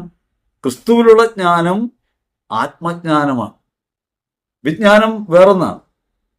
അവനവനെ കുറിച്ചുള്ള ബോധം നൽകുന്ന ദർശനപരമായ ഒരു ജീവിതം നമുക്കുണ്ട് എന്ന് വെളിപ്പെടുത്തുന്ന ഒന്നാണ് ജ്ഞാനം. കേവല താൽക്കാലികതകളിൽ കുടുങ്ങാതെ നിത്യതയെ ലക്ഷ്യമാക്കിയുള്ള ജീവിതം നയിക്കാൻ ഹൃദയത്തെ ഉണർത്തുന്നതാണ് ജ്ഞാനം. അത് ജ്ഞാനം നമ്മിലുണ്ട്. ദൈവാത്മാവിന്റെ ഈ ജ്ഞാനം ഉണരുന്നത് പരിശുദ്ധാത്മ പ്രവർത്തനത്താലാണ്. ആത്മപ്രവർത്തനത്താൽ ജ്ഞാനമെന്ന ദാനം, ദൈവിക ദാനം നമ്മിൽ പ്രോജ്വലിക്കുന്നുവെങ്കിൽ കേവല താൽക്കാലികതകളിൽ കുടുങ്ങാതെ ലോകത്തിന്റെ ഈ അങ്കലാപ്പുകളിൽ പെടാതെ നിത്യതയെ ലക്ഷ്യമാക്കി ജീവിക്കാൻ നമുക്ക് പറ്റും. അവിടെയാണ് എന്റെ താല്പര്യങ്ങളെക്കാൾ ഉപരിയായി ദൈവത്തിന്റെ ഇഷ്ടമെന്ത് എന്ന് അന്വേഷിക്കാൻ എനിക്ക് കഴിയുക. എന്റെ താല്പര്യങ്ങളിലാണ് ഞാൻ സാധാരണ ജീവിക്കുക. എന്റെ താല്പര്യങ്ങളെ മറികടന്ന് എനിക്ക് ക്രിസ്തുവിൽ ജീവിക്കാൻ കഴിയുന്നുവെങ്കിൽ, ജ്ഞാനത്തിന്റെയും അറിവിന്റെയും നിധികളൊക്കെയും ഒളിഞ്ഞിരിക്കുന്ന അവനിൽ ജീവിക്കാൻ കഴിയുന്നുവെങ്കിൽ അവിടെയാണ് ജ്ഞാനം. വിജ്ഞാനം എന്നെ സംബന്ധിച്ചതല്ല, എനിക്കുള്ളവയെ സംബന്ധിച്ചുള്ളതാണ്, ഈ ലോകത്തെ സംബന്ധിച്ചുള്ളതാണ്. അത് അന്വേഷണങ്ങളുടെയും പരീക്ഷണങ്ങളുടെയും ലോകത്ത് ഇത് എങ്ങനെ പ്രയോഗിക്കുന്നു എന്നതിനെക്കുറിച്ചാണ് നമ്മോട് പറയുക. ജ്ഞാനം അനുഭവപരമായ ഒന്നാണ്, ഹൃദയത്തെ ജ്വലിപ്പിക്കുന്ന ഒന്നാണ്, ഞാൻ ആരെന്ന ബോധ്യം എനിക്ക് നൽകുന്നതാണ്. 4 ചോദ്യങ്ങളാണ് ജ്ഞാനത്തിന്റെ അടയാളം. ഞാൻ എവിടെ നിന്ന് വന്നു? ഞാൻ എവിടേക്ക് പോകുന്നു? ഞാൻ ആരാണ്? ഞാൻ എന്തിനു വന്നു? 4 കാര്യങ്ങൾക്ക് ഉത്തരമായാൽ ജ്ഞാനമായി. അത് പഠിച്ചുണ്ടാക്കാവുന്ന അറിവല്ല, അതൊരു ജീവിതാനുഭവത്തിൽ നിന്നാണ്. ഞാൻ ആരാണ്? ഞാൻ ദൈവത്തിന്റെ മകനും മകളുമാണ്. ദൈവത്തിന്റെ മകനും മകളുമാണ് ഞാനെങ്കിൽ എല്ലാവരും എൻ്റെ സഹോദരങ്ങളാണ്. ഈ അഖില ലോകത്തോടും സ്നേഹം പ്രഖ്യാപിക്കേണ്ടവനാണ് ഞാൻ. എനിക്ക് തനതായി നിലനിൽക്കാൻ സാധ്യമല്ല. ഞാൻ ദൈവത്തിലാണ്. ഞാൻ ദൈവത്തിന്റെ മകനും മകളുമാണ്. അപ്പൊ ദൈവേഷ്ടത്തിലാണ് എൻ്റെ ജീവിതം. ദൈവേഷ്ടത്തിലായി എൻ്റെ ജീവിതം മാറുമ്പോഴാണ് സഹോദര സ്നേഹം ഉണ്ടാകുന്നത്, പ്രകൃതി സ്നേഹം ഉണ്ടാകുന്നത്, ലോകത്തോട് താല്പര്യം ഉണ്ടാകുന്നത്. ഞാൻ ആരാണെന്ന ബോധ്യം എനിക്ക് ഉണ്ടാവണം. പലപ്പോഴും നമുക്ക് അങ്ങനെ ഒരു ബോധ്യമില്ല. ഞാനെന്ന് പറയുന്നതിനെ കുറിച്ച് നമ്മൾ കാണുന്നത് നമ്മുടെ പേരാണ്. ചില ആളുകൾ അതിന്റെ ഏറ്റവും മൂർധന്യാവസ്ഥ എത്തുമ്പോൾ സ്വന്തം പേരെടുത്ത് തന്നെ എപ്പോഴും സംസാരിച്ചുകൊണ്ടിരിക്കും. ഞാനെന്ന് പറയുന്നത് കേവലമായ ഒരു ജീവിയല്ലെന്നും, അല്ലെങ്കിൽ ഞാൻ കേവലമായ ഒരു ബയോളജിക്കൽ നേച്ചർ മാത്രമല്ലെന്നും, ആത്മനിഷ്ഠമായ ഒന്നാണ് ഞാനെന്നും, ആത്മാവിലാണ് ജീവിതമെന്നും തിരിച്ചറിയുമ്പോഴാണ് ഞാൻ എന്നതിന് അർത്ഥം ഉണ്ടാകുക. അപ്പോഴാണ് എനിക്ക് മരണമില്ല, ഞാൻ ദൈവത്തിലാണ്, ഞാൻ ക്രിസ്തുവിലാണെന്ന് ബോധ്യം ഉണ്ടാകും. എവിടെ നിന്ന് ഞാൻ വരുന്നു? നമുക്കൊക്കെ ചോദിച്ചാൽ വരുന്നൊരു സ്ഥലം ഉണ്ടാകും, സ്ഥലനാമസംബന്ധിയായി. ഒരു ടെറിട്ടറിയുടെ അകത്ത് നിൽക്കാവുന്ന ആളുകളല്ല നമ്മൾ. മനുഷ്യൻ എന്ന് പറയുന്നത് ലോകം മുഴുവൻ വ്യാപിച്ച സൃഷ്ടപ്രപഞ്ചത്തിന് മുഴുവനും സാക്ഷ്യമായി മാറേണ്ട ഒരാളാണ്. പക്ഷെ നമ്മൾ പറയുമ്പോൾ നമ്മളൊരു സ്ഥലത്തു നിന്ന് വരുന്നു എന്നാ പറയാം. യഥാർത്ഥത്തിൽ നമ്മൾ വരുന്നത് ഒരു സ്ഥലത്തു നിന്നാണോ? സ്ഥലം പറയാം, മാതാപിതാക്കളെ പറയാം, പൂർവികരെ പറയാം, ഇങ്ങനെയൊക്കെയുള്ള ബന്ധങ്ങളെക്കുറിച്ച് നമ്മൾ പറഞ്ഞുകൊണ്ടിരിക്കും. പക്ഷേ നാം വരുന്നത് ദൈവത്തിൽ നിന്നാണ് എന്ന കാര്യം നമ്മൾ ഓർക്കാറില്ല. ഞാനും നിങ്ങളും വന്നിട്ടുള്ളത് ദൈവത്തിൽ നിന്നാണ് എന്ന ബോധ്യമുണ്ടാകുമ്പോഴാണ് ദൈവമക്കളുടെ സ്വാതന്ത്ര്യത്തോടെ ആബാ പിതാവേ എന്ന് വിളിക്കാൻ പറ്റുക. പരിശുദ്ധാത്മാവ് നമുക്ക് നൽകുന്ന ഏറ്റവും പ്രധാനപ്പെട്ട ഒരു അറിവ്, ഞാൻ എന്ന് പറയുന്നത് ദൈവത്തിൽ നിന്ന് വന്നതാണ്. ഞാൻ എൻ്റെ സ്വന്തമല്ല, ഞാൻ ദൈവത്തിൻ്റെതാണ്, ദൈവത്തിന്റെ മകനും മകളുമാണ്. ഞാൻ എവിടേക്ക് പോകുന്നു? ഞാൻ പോകുന്നത് ദൈവത്തിലേക്ക് തന്നെയാണ്. ഞാൻ പോകുന്നതും ദൈവത്തിലേക്കാണ്. എനിക്ക് പോകാൻ വേറെ ഇടമില്ല. ഞാൻ വന്നിടത്തേക്ക് തന്നെ തിരികെ പോകും, ദൈവത്തിലേക്ക്. എന്തിനു വന്നു? അത് ദൈവസ്നേഹം അനുഭവിക്കാനും അത് മറ്റുള്ളവർക്ക് പകർന്നു കൊടുക്കാനും. ദൈവസ്നേഹം അനുഭവിക്കാനും മറ്റുള്ളവർക്ക് തന്നെ പകർന്നു കൊടുക്കാനും ദൈവസ്നേഹം പകർന്നു കൊടുക്കാനുമായി ഞാൻ വന്നിരിക്കുന്നു. ഇങ്ങനെ ഞാൻ എൻ്റെ സ്വന്തമല്ലെന്നും മറ്റുള്ളവർക്ക് വേണ്ടിയുള്ള സമ്മാനമാണെന്നും ഞാൻ വന്നിരിക്കുന്നത് ലോകത്തിന് ജീവൻ നൽകാനാണെന്ന് ക്രിസ്തു പറയുന്നത് പോലെ ജീവൻ അനുഭവപ്പെടുത്താനാണെന്നും എനിക്ക് ബോധ്യമുണ്ടാവുകയും ഞാൻ തന്നെയും ക്രിസ്തുവിൽ ഒന്നാണെന്നും ഞാനില്ല, ക്രിസ്തു മാത്രം ജീവിക്കുന്നുവെന്നും എനിക്ക് ബോധ്യമുണ്ടാകുന്ന ഉത്കൃഷ്ടമായ ബോധ്യമാണ്, അനുഭവതലമാണ് ജ്ഞാനം. വിജ്ഞാനം എന്ന് പറയുന്നത് ഇതെങ്ങനെ പ്രവർത്തിക്കുന്നു? പരീക്ഷണ നിരീക്ഷണങ്ങളിലൂടെ ഒരു പ്രയോഗപദ്ധതിയെ തിരിച്ചറിയുന്നു. ഇത് എങ്ങനെ പ്രവർത്തിക്കുന്നു? ഭൂമി എങ്ങനെ കറങ്ങുന്നു? കാറ്റെങ്ങനെ ഉണ്ടാകുന്നു? രാപകലുകൾ ഉണ്ടാകുന്നത് എന്തുകൊണ്ട്? എങ്ങനെയാണ് പണം ഉണ്ടാകുക? എങ്ങനെയാണ് സുഖഭോഗങ്ങൾ ഉണ്ടാകുക? ലോകത്തെ സംബന്ധിച്ച് ഇതൊക്കെ എങ്ങനെ പ്രവർത്തിക്കുന്നു എന്നതിനെ സംബന്ധിച്ച് അന്വേഷണ പരീക്ഷണങ്ങളാണ് നമുക്ക് കാണാൻ കഴിയുക. അവിടെ വിജ്ഞാനമാണ്. അതുകൊണ്ട് ജ്ഞാനത്തെയും വിജ്ഞാനത്തെയും നമ്മൾ തിരിച്ചറിയണം. എത്രയേറെ വിജ്ഞാനം ഉണ്ടായാലും ജ്ഞാനമില്ലെങ്കിൽ വിജ്ഞാനമെല്ലാം വ്യർത്ഥമാകും. കാരണം വിജ്ഞാനം മാത്രമേ നമുക്കുള്ളൂവെങ്കിൽ നമുക്ക് സാഹോദര്യ ഭാവന ഉണ്ടാവില്ല, സ്നേഹത്തിനർത്ഥമില്ല, താൽക്കാലികമായ ജീവിതത്തിനർത്ഥമില്ല. 10, 60, 70 വയസ്സ് വരെ ഭൂമിയിൽ ജീവിച്ച് നശിച്ചു പോകുന്ന കേവല പ്രതിഭാസമായി നമ്മളെ കാണുന്നുവെങ്കിൽ നമ്മുടെ ജീവിതത്തിന് എന്തർത്ഥം? എന്തിനിങ്ങനെ ഓടണം? എന്തിന് വിജ്ഞാനം ഉണ്ടാക്കണം? എന്തിന് കഷ്ടപ്പെടണം? എന്തിന് അത്യധ്വാനങ്ങൾ? അവിടെയാണ് നമ്മൾ മനസ്സിലാക്കേണ്ടത്, നമുക്ക് നാം കാണുന്ന ലോകത്തിനേക്കാൾ ഉപരിയായ ഒരു അർത്ഥമുണ്ട്. അത് തിരിച്ചറിയുന്നതിന്റെ പേരാണ് ജ്ഞാനം. ഈ ജ്ഞാനം പരിശുദ്ധാത്മാവിൽ നിന്ന്. ഇത് ബോധ്യമായില്ലെങ്കിൽ യാക്കോബ് 1:5 പ്രാർത്ഥിച്ചാൽ മതി. നിങ്ങളിൽ ജ്ഞാനം കുറവുള്ളവൻ ദൈവത്തോട് ചോദിക്കട്ടെ, ആരെയും കുറ്റപ്പെടുത്താതെ സമൃദ്ധമായി നൽകുന്നവനാണ് അവിടെ. തുടർന്ന് പറയുന്നുണ്ട്, സംശയമില്ലാതെ ചോദിക്കണം. ഏതറിവിനെയും ജയിക്കുന്ന ജ്ഞാനം എന്നത് നമ്മുടെ അകത്ത് ദൈവാത്മാവ് നൽകിയിട്ടുണ്ട്. ആ ദൈവാത്മാവിന്റെ ജ്ഞാനത്തിലേക്ക് നമുക്ക് തിരിയാൻ പറ്റണം. അപ്പോഴാണ് സാഹോദര്യം ഉണ്ടാകുക, സ്നേഹം ഉണ്ടാകുക, അഹിംസയെക്കുറിച്ച് നമ്മൾ പറയുക, മറ്റുള്ളവരെ മാനിക്കാൻ തുടങ്ങുക, അപരോന്മുഖമായ ജീവിതം ഉണ്ടാകുക. ഈ പരിശുദ്ധാത്മാവിലുള്ള വിവേകത്തെക്കുറിച്ച് നമ്മൾ ചിന്തിക്കണം. വിവേകം എന്നതിനും ഈ പറഞ്ഞതുപോലെ 2 ഭാഗങ്ങൾ നമുക്ക് കാണാൻ പറ്റും. ലോകത്തിന്റെ ഒരു വിവേകമുണ്ട്, അതേസമയം തന്നെ ആത്മീയമായ വിവേകമുണ്ട്. ലോകത്തിന്റെ വിവേകം സ്വരക്ഷയാണ്, അവനവനെ നിലനിർത്തുന്നതാണ്. ആത്മീയമായ വിവേകമോ അത് ആത്മരക്ഷയെ കരുതിയുള്ളതാണ്. ലോകത്തിന്റെ വിവേകവുമായി നേർവിപരീതമാണ്. ലോകത്തിന്റെ വിവേകം എങ്ങനെ പറയുന്നത്? നമ്മളെ സ്നേഹിക്കണമെന്നല്ലേ. ദൈവത്തിന്റെ വിവേകം പറയാണ്, ഈ ലോകത്തിൽ നിങ്ങൾ നിങ്ങളെ തന്നെ സ്നേഹിച്ചാൽ, നിങ്ങളുടെ ജീവനെ സ്നേഹിച്ചാൽ നിങ്ങളെ നഷ്ടപ്പെടുത്തും. യോഹന്നാൻ സുവിശേഷം 12:25. നിങ്ങളുടെ സ്വജീവനെ നിങ്ങൾ നിഷേധിച്ചാൽ, ദ്വേഷിച്ചാൽ നിങ്ങളത് നേടും. ലോകയുക്തിക്ക് അംഗീകരിക്കാൻ പറ്റാത്ത കാര്യമാണ്. അവനവനെ നഷ്ടപ്പെടുത്തുമ്പോൾ മാത്രമേ അവനവനെ നേടാൻ കഴിയൂ. ആത്മരക്ഷയുടെ ഭാഗമാണ്. അതുകൊണ്ടാണ് കുമാരനാശൻ പറയുന്നത്, അന്യജീവൻ ഉതകി സ്വജീവിതം ധന്യമാക്കും അമലേ വിവേകികൾ. സ്വന്തം ജീവിതം നഷ്ടപ്പെടുത്തി മറ്റുള്ളവരുടെ ജീവൻ രക്ഷിക്കുമ്പോഴാണ് നമുക്ക് വിവേകം ഉണ്ടാവുക, അല്ലെങ്കിൽ വിവേകമില്ല. ആ വിവേകത്തിന്റെ പക്ഷത്താണ് അയേന സെല്ലറിനെ നമുക്ക് കഴിഞ്ഞ ദിവസം കാണാൻ പറ്റിയത്. അയേന സെല്ലർ തന്നെ നഷ്ടപ്പെടുത്തുകയാണ്. നാസി കോൺസെൻട്രേഷൻ ക്യാമ്പുകളിൽ നിന്ന് കുഞ്ഞുങ്ങളെ രക്ഷിക്കുന്ന പ്രവൃത്തിയിൽ ജഗോട്ട് എന്ന് പറയുന്ന യഹൂദ സഹായ സംഘടനയുമായി ബന്ധപ്പെട്ട് പ്രവർത്തിച്ചിരുന്ന ഒരു കത്തോലിക്ക വനിതയാണ് ഈ പറയുന്ന അയേന സെല്ലർ. നഷ്ടപ്പെടുത്തുന്ന പ്രവൃത്തിയാണ്. 1943 അവരെ നാസി പടയാളികൾ പിടികൂടുന്നുണ്ട്, ക്രൂരമായി പീഡിപ്പിക്കുന്നുണ്ട്. അവർ ഒന്നും പറയുന്നില്ല, ഉത്തരം പറയുന്നില്ല.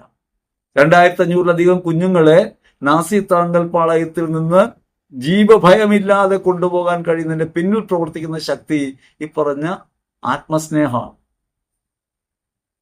തന്നെക്കാൾ ഉപരിയായിട്ട് അവരെ കാണാൻ കഴിയുക, അവരെന്റെ വിശപ്പ് മനസ്സിലാക്കുക. കുഞ്ഞനമ്പ്യാര് പാടിയിട്ടുണ്ട്, ദാരിദ്ര്യം എന്തെന്നറിഞ്ഞവർക്ക് പാലിൽ പരക്ലേശ വിവേകമുള്ളൂ. ദാരിദ്ര്യം അറിയാത്തവന് പരക്ലേശ വിവേകം ഉണ്ടാവില്ല. അത് സാധാരണ വിവേകമല്ല, പദാന തർജ്ജിമയായി വിവേകം പറഞ്ഞാൽ അത് നമ്മെ തന്നെ രക്ഷിക്കുന്ന പ്രവൃത്തിയായിട്ട് മാറും. ഇവിടെ നമ്മെ തന്നെ കൈവിട്ട് അപരത്വത്തിൽ ഉന്മുഖമായ ജീവിതം നയിക്കുമ്പോൾ ഉണ്ടാകുന്നതിന്റെ പേരാണ് വിവേകം. ആത്മീയമായ വിവേകത്തിൽ ജീവിക്കാൻ വിളിക്കപ്പെട്ടവരാണ് നമ്മൾ. അതുകൊണ്ടാണ് ത്യാഗാർപ്പണമാണ് ജീവിതം. പരിശുദ്ധ കുർബാനയിലെ അർപ്പണം പോലും നമുക്ക് അനുഭവമാകാത്തത് സ്വയം അർപ്പണം അവരന് വേണ്ടി എന്ന ബോധ്യത്തോടെ അഖില ലോകത്തിനും വേണ്ടി എന്നെ തന്നെ അർപ്പിക്കുന്ന വേദിയാണ് കുർബാനയെന്ന് തിരിച്ചറിയാത്തത് കൊണ്ടാണ്. കുർബാനയിൽ പോലും സ്വന്തം കാര്യങ്ങൾ പ്രാർത്ഥിക്കുന്നവരായി മാറുമ്പോൾ ആത്മരക്ഷയെ കൈവിട്ട് സ്വരക്ഷ എന്ന് പറയുന്ന സ്വജീവനെ സ്നേഹിക്കുന്ന പ്രവൃത്തിയിലേക്ക് നമ്മൾ തരം താഴുന്നു. കുർബാനയെ നമ്മൾ അർത്ഥരഹിതമാക്കി മാറ്റുകയാണ്. വാസ്തവത്തിൽ നമ്മുടെ ജീവിതത്തിൽ ഉണ്ടാകേണ്ട ബോധ്യം ഇതായിരിക്കെ നമ്മൾ കൈവിട്ട് കളയുന്നു. അതുകൊണ്ട് വിവേകം ഉണ്ടാകണം. ഈ ലോകത്തിന് വിവേകമല്ല നമുക്ക് ആവശ്യം. മത്തായി സുവിശേഷത്തിൽ സാക്ഷ്യം നൽകുന്ന ജീവിതാനുഭവത്തെ കുറിച്ച് കർത്താവ് പറയുന്നുണ്ട്. നിങ്ങൾ സർപ്പങ്ങളെ പോലെ വിവേകികളായിരിക്കണം, പ്രാവുകളെ പോലെ നിഷ്കളങ്കരായിരിക്കണം. സർപ്പങ്ങളുടെ വിവേകം എന്താണ്? സർപ്പങ്ങൾ കാതുകൊണ്ട് കേൾക്കുന്നതനുസരിച്ചല്ല, കാതിലൂടെ കേൾക്കുന്നതനുസരിച്ചല്ല പ്രവർത്തിക്കുന്നത്. അവർക്ക് ചെവി എന്ന അവയവമില്ല. പക്ഷേ ഭൂമിയുടെ ചലനങ്ങൾ ആന്തരികമായിട്ട് അറിയാൻ കഴിയും. കേൾക്കുന്നതനുസരിച്ച് വിധിക്കാതെ ഹൃദയം കൊണ്ട് ബോധ്യപ്പെടണം കാര്യങ്ങൾ. ആ വിവേകം നമുക്കുണ്ടാകണം. നമ്മുടെ അറിവും കഴിവും വെച്ചല്ല കാര്യങ്ങളെ പരിശോധിക്കേണ്ടത്, ക്രിസ്തുവിൽ പരിശോധിക്കാൻ തയ്യാറാവുന്നതിന്റെ പേരാണ് വിവേകം. അതുകൊണ്ടാണ് ജീവൻ നഷ്ടപ്പെടുമെന്ന് വരുമ്പോഴും രക്തസാക്ഷികൾ ഭയപ്പെടാതെ ക്രിസ്തുവിന് സാക്ഷ്യം വഹിക്കുന്നത്. ഇവിടെ സ്ഥിരമായ ലോകമില്ല, ഇവിടെ നിലനിൽക്കാൻ സാധ്യമല്ല. എന്താണ് ധീരത? എന്നായാലും മരിക്കണം. മരിച്ചാൽ എന്തെങ്കിലും ഉപകാരം ഉണ്ടാവണം. മരണം വ്യർത്ഥമായി പോകരുത്. രക്തസാക്ഷിത്വം വരിക്കുന്നതിന് മുൻപ് തലേന്ന് ഗാന്ധി ദേവദാസ് ഗാന്ധിയോടും കൂടെയുള്ളവരോടും പറയുന്നുണ്ട്, ഒരു രോഗിയായി മരിക്കാനിടയായാൽ, അന്ന് അദ്ദേഹം ക്ഷീണാവസ്ഥയിലാണ്, രോഗങ്ങളിലാണ്. അദ്ദേഹം പറയാണ്, രോഗിയായി ഞാൻ മരിക്കാനിടയായാൽ ഒരിക്കലും മഹാത്മാവ് എന്ന് എന്നെ വിളിക്കരുത്. അതേസമയം എന്നെ എതിർക്കുന്നവരുടെ കൈകൊണ്ടാണ് ഞാൻ മരിക്കുന്നതെങ്കിൽ മഹാത്മാവായി മാറും. ഗാന്ധിയുടെ മരണം യഥാർത്ഥത്തിൽ ഇന്ത്യയെ ഇന്നും രക്ഷിച്ചു നിർത്തുന്ന ഒരു കാര്യമാണ്. ക്രിസ്തുവിന്റെ മരണം നമുക്ക് വിമോചനം നൽകുന്നത് പോലെ ജനാധിപത്യത്തിലും മതനിരപേക്ഷതയിലും നമ്മുടെ രാഷ്ട്രം നിലനിൽക്കാൻ ഗാന്ധിയുടെ രക്തം കാരണമായിട്ടുണ്ട്. നമ്മുടെ ജീവിതം കൊണ്ട് എന്ത് ഗുണമുണ്ടാവാനായി ലോകത്ത്? ഈ താൽക്കാലിക ഗുണങ്ങളെക്കാൾ ശക്തമായ ഒന്നല്ലേ ദൈവം നമുക്ക് നൽകുന്ന നിത്യരക്ഷയുമായി ബന്ധപ്പെട്ട കാര്യം? ചിരസ്മരണീയരാകുക, ജീവിക്കുന്നവരായി മാറുക, അതൊരു നഷ്ടത്തിലൂടെയാണെന്ന് ബോധ്യം ഉണ്ടായല്ലോ. ക്രിസ്തുവിനെ സാക്ഷ്യം നൽകുന്നതിലൂടെ, ജീവാർപ്പണം ചെയ്യുന്നതിലൂടെ ഈ ലോകത്ത് ക്രിസ്തുവിനെ അവതരിപ്പിക്കുന്നവരും അനുഭവപ്പെടുത്തുന്നവരുമായി നാം കൂടുതൽ മാറുമെന്നും ക്രിസ്തുവിൽ നമുക്ക് സ്വർഗം അനുഭവമാകുമെന്നും ബോധ്യം ഉണ്ടാകുമ്പോഴാണ് അവനവനെ തന്നെ നഷ്ടപ്പെടുത്തി ക്രിസ്തുവിനെ പ്രതി മറ്റുള്ളവർക്ക് വേണ്ടി ജീവിക്കാൻ നമുക്ക് ബലം ഉണ്ടാകുക. അതുകൊണ്ട് ശാരീരികമായി ക്ഷീണിക്കുമ്പോൾ, പ്രായമേറുമ്പോൾ, കുറവുകൾ ഉണ്ടാകുമ്പോൾ പരിതാപം ഉണ്ടാകുന്നു. നമുക്ക് പലർക്കും നഷ്ടപ്പെട്ടു പോയി, ജീവിതമൊക്കെ എങ്ങനെയായിപ്പോയി. നാം എത്ര കാത്തു സൂക്ഷിച്ചാലും ഇതിങ്ങനെ ജരാനരകൾ ബാധിച്ചു പോകേണ്ടെന്ന് മാത്രമാണ്. നിലനിൽക്കുന്ന ഒന്നല്ല ശരീരം, നിലനിൽക്കുന്ന ഒന്നല്ല ജീവിതം. എന്നായാലും മരിക്കണം. മരിക്കുന്നുവെങ്കിൽ അത് ക്രിസ്തുവിനെ പ്രതിയായി മാറുക, അപരോന്മുഖമായി മാറുക. അവരന് വേണ്ടി ക്രിസ്തുവിനെ പ്രതി നാം അർപ്പിക്കുന്ന ജീവിതം അങ്ങനെ ക്ഷയോന്മുഖമാകുമ്പോൾ അത് അക്ഷയത്വത്തിലേക്ക് പ്രവേശിക്കുമെന്ന ബോധ്യമുണ്ടാകുന്നതിന്റെ പേരാണ് വിവേകം. ആ വിവേകത്തെ ജീവിക്കാൻ പരിശുദ്ധാത്മാവാണ് ബലം നൽകുന്നത്. അവിടെ നഷ്ടങ്ങൾ ലാഭമാണ്. പലപ്പോഴും പല നഷ്ടങ്ങളിലൊക്കെ ഏർപ്പെടുന്ന സമയത്ത് എന്നെ കൂടെയുള്ളവർ ഉപദേശിക്കാറുണ്ട്, ഇത് നഷ്ടമല്ലേ, അത് നഷ്ടമല്ലേ. അപ്പൊ ഞാൻ തിരിച്ചു ചോദിക്കാറ്, മൊത്തം നഷ്ടത്തിൽ എന്ത് ലാഭം? ഇവിടെ എന്തായാലും ഇവയൊക്കെ നഷ്ടപ്പെട്ടു പോകും. ഒന്നും നിലനിൽപ്പില്ലാത്തവയാണ്. യഥാർത്ഥത്തിലുള്ളവ നിത്യമായവയാണ്. നിത്യമായവ ലക്ഷ്യമാക്കുമ്പോൾ ഈ ജീവിതത്തെ അക്ഷയമാക്കി മാറ്റാൻ കഴിവുള്ള ആത്മബലത്താൽ പ്രചോദിതരാകണം. ആ ആത്മബലം നൽകുന്നതാണ് വിവേകം. അപ്പൊ മാത്രമേ കഷ്ടത, സഹനശീലം, ആത്മധൈര്യം, പ്രത്യാശ എന്നതിലേക്ക് നമുക്ക് വളരാൻ പറ്റും. അതുകൊണ്ട് നമ്മുടെ ജീവിതം നഷ്ടമല്ലെന്നും ജീവിതം മറ്റുള്ളവർക്ക് വേണ്ടി അർപ്പിക്കും തോറും ലാഭകരമായി മാറുമെന്നും വിവേകമുണ്ടാകണം. ആ വിവേകത്തിലേക്കാണ് നാം വിളിക്കപ്പെടുന്നത്. പരിശുദ്ധാത്മ വിവേകം അതാണ്. സാധാരണഗതിയിൽ പഠിച്ചാൽ അറിവുണ്ടാകുമെന്നാണ് നമ്മുടെ പ്രതീക്ഷ. അങ്ങനെയാണല്ലോ, പഠിച്ച് അറിവ് നേടുക എന്നാണ് നമ്മൾ പറയുക പലപ്പോഴും. പക്ഷേ ഉന്നത ബിരുദങ്ങളും ഈ ലോകവിജ്ഞാനവും നിരവധിയായി നേടുമ്പോഴും എത്രത്തോളം പേരെ നമുക്ക് അറിവില്ലാത്തവരായി കാണാൻ പറ്റും. അവരെന്നെ അറിയാൻ കഴിയുക എന്നുള്ളതാണ് ഏറ്റവും വലിയ അറിവ്. ഒരുവന്റെ കണ്ണിലെ സങ്കടം കാണാൻ കഴിയുക, ഒരുവന്റെ ജീവിതത്തിലെ വ്യഥ തിരിച്ചറിയാൻ കഴിയുക, ഒരുവന്റെ വിശപ്പ് മനസ്സിലാക്കാൻ കഴിയുക, അവനെ ക്രിസ്തുവായി തിരിച്ചറിയാൻ കഴിയുക എന്ന അറിവിനോളം വലിയ അറിവില്ല. ഈ ലോകം നശ്വരമാണെന്നും അനശ്വരമായ ലോകത്തിന്റെ ഭാഗമാണ് നമ്മളെന്നും അനശ്വരമായത് സ്നേഹമാണെന്നും സ്നേഹാർപ്പണമാണ് ജീവിതമെന്നും തിരിച്ചറിവുണ്ടാകുന്നതിന്റെ പേരാണ് അറിവ്. കേവല അറിവിൽ നിന്ന് തിരിച്ചറിവിലേക്ക് വളരുമ്പോഴാണ് അറിവായിട്ട് മാറുക. അല്ലെങ്കിൽ പുസ്തകജ്ഞാനം നമ്മളെ അന്ധരാക്കി മാറ്റും, അറിവില്ലാത്തവരാക്കി മാറ്റും. എടശ്ശേരിയുടെ ഒരു കവിതയെ നമുക്കങ്ങനെ കാണാൻ പറ്റും. അച്ഛൻ കുട്ടിയെ സ്കൂളിലേക്ക് കൊണ്ടുപോവാണ്. അപ്പൊ കുട്ടിയോട് അച്ഛൻ പറയാണ്, നിന്നെയും കാത്ത് പതിവ് പോലെ വന്നിരിപ്പുണ്ടു ഇളങ്കിളികൾ, ഭ്രഷ്ടരവരോട് യാത്ര ചൊല്ലൂ, പേച്ചറിയുന്നവർ നിങ്ങൾ തമ്മിൽ. തുടർന്ന് വരികൾ ശ്രദ്ധിക്കുമ്പോൾ നമുക്ക് കാണാൻ പറ്റും, നീ പോയി പഠിച്ചു വരുമ്പോഴേക്കും നിങ്ങൾ അന്യോന്യം മറന്നിരിക്കും. പിന്നെന്തായി മാറും? മനുഷ്യനും തിര്യക്കുമായിട്ട് മാറും. അങ്ങനെ വിഭജനമാണ് അറിവ് നൽകുന്നതെങ്കിലോ, അവരൻ ശത്രുവാണെന്ന അറിവാണ് ലഭിക്കുന്നതെങ്കിലോ, ഈ ലോകം നൽകുന്ന അറിവതല്ലേ? അവരനെ തോൽപ്പിക്കാനും കീഴ്പ്പെടുത്താനുമാണ് നീ എന്ന അറിവ്. നിന്റെ അറിവുകൾ അവരുടെ ജീവൻ അപഹരിക്കുന്നതായിട്ട് മാറുന്നു. നിന്റെ അറിവ് അവരിനെ ദ്വേഷിക്കുന്നതായിട്ട് മാറുന്നു. ഒന്ന് ആലോചിച്ച് നോക്കണം. ആത്മീയത എന്ന് പറയുന്ന തലത്തിൽ പോലും അറിവുകൾ അവരെ നിഗ്രഹത്തിനുള്ളതായിട്ട് മാറുന്നു. ഇത്തരത്തിൽ അറിവ് അപൂർണമായി പോകുന്നത് ഈ ലോകത്തിന്റെ അറിവിലാണ്. അതുകൊണ്ട് തിരിച്ചറിയേണ്ടതുണ്ട്. തിരിച്ചറിവുകളാണ് വേണ്ടത്. അവരനെ ക്രിസ്തുവായി കാണാൻ, തിരിച്ചറിയാൻ, അവനുള്ള ക്രിസ്തുവിനെ അനുഭവിക്കാൻ ഇടയാകും വിധം ഹൃദയത്തെ ഉണർത്തുന്ന അറിവ് പരിശുദ്ധാത്മാവിൽ നിന്നാണ്. ആ അറിവിലാണ് നമ്മൾ പുരോഗമിക്കേണ്ടത്. ഇനി ആലോചന ഉണ്ടാവേണ്ടതുണ്ട്. ഉപദേശപരം ആലോചന എങ്ങനെയാണ്? ദൈവവുമായ ആലോചനയുള്ളവരായി മാറണം. ജീവിതത്തിൽ പലപ്പോഴും നമ്മൾ കാര്യങ്ങൾ ആലോചിക്കുന്നത് കൂടെയുള്ളവരോടാണ്, മറ്റുള്ളവരോടാണ്. ഈ ആലോചന ജനാധിപത്യപരമാണെന്ന്, മോശമാണെന്നല്ല പറയുന്നത്. പക്ഷേ യഥാർത്ഥത്തിൽ ഒരു കാര്യം ചെയ്യുന്നതിന് മുമ്പ് ദൈവമേ നീ എന്ത് ഇക്കാര്യത്തിൽ പറയുന്നു, നീ എന്ത് പറഞ്ഞിട്ടുണ്ട്? നമ്മൾ കണ്ണടച്ചിരിക്കുകയാണ്. കർത്താവ് എന്ത് പറയുന്നു? കർത്താവ് ഒന്നും പറയുന്നില്ല. നമ്മൾ പറയണം, ഞാൻ ചോദിച്ചിട്ട് കർത്താവ് ഒന്നും പറഞ്ഞില്ല. പിന്നെ ചിലർ പറയണം, അത് ചോദിച്ചപ്പോൾ വെളിച്ചം കണ്ടു. അങ്ങനെയല്ല ആലോചന. നാം ഒരു കാര്യം ആലോചിക്കുന്നു, പണം ഏറെ ഉണ്ടാകാനുള്ള ഒരു മാർഗം വരുന്നു. നല്ല മാർഗമാണ്, പണം ഏറെ ഉണ്ടാവും. വേണോ വേണ്ടയോ ഇത്രയാണ് ആലോചിക്കുന്നത്. ഒരു കച്ചവടത്തിൽ ഏർപ്പെടുകയാണ്. ധാർമ്മികമാണോ അധാർമികമാണോ എന്നുള്ള ചിന്തയൊന്നുമില്ല. അത്യാവശ്യം പണം ആവശ്യമുണ്ട്, ഇതിലേർപ്പെട്ടാൽ എങ്ങനെ ഇരിക്കും? ഒരാലോചന വരികയാണ്. ആലോചിക്കുന്നു. ആ ആലോചനയ്ക്ക് എവിടെയാണ് തലമുള്ളത്? ഇതെനിക്ക് ആവശ്യമുണ്ട്, മെച്ചമാണ് എന്ന കേവലത്വത്തിലാണ് ആലോചനയെങ്കിൽ നിശ്ചയമായും ഞാൻ ആ വഴിക്ക് തിരിയും. എന്നാൽ ഇത് ഗുണകരമാണോ? ഇത് ദൈവേഷ്ടമാണോ? ദൈവം സംസാരിക്കാൻ വേണ്ടി കാത്തിരിക്കുമ്പോൾ ഇഷ്ടം ഉള്ളി വെച്ചിട്ടിരുന്ന ഒരിക്കലും സാധ്യമല്ല. രണ്ടാമത്, ദൈവവചനം എന്തു പറയുന്നു? ദൈവവചനം സമ്പത്തിനെ കുറിച്ച് എന്താണ് പറയുന്നത്? സമ്പത്ത് എന്തിനുള്ളതാണെന്നാണ് പറയുന്നത്? സമ്പത്ത് കൊണ്ട് എന്ത് നേടാമെന്നാണ് പറയുന്നത്? എന്താണ് യഥാർത്ഥ സമ്പത്ത് എന്നാണ് വചനം പറയുന്നത്? അധാർമിക സമ്പത്ത് എന്താണെന്നാണ് വചനം പറയുന്നത്? എന്നിങ്ങനെ ദൈവവചനവുമായി ചേർന്ന് പോകുന്നതാണോ എന്റെ അഭിലാഷം എന്ന നിലയ്ക്കുള്ള ആലോചന ഉണ്ടാവണം. പരിശുദ്ധാത്മാവിൽ മാത്രമേ ഈ ആലോചന സാധ്യമാകൂ.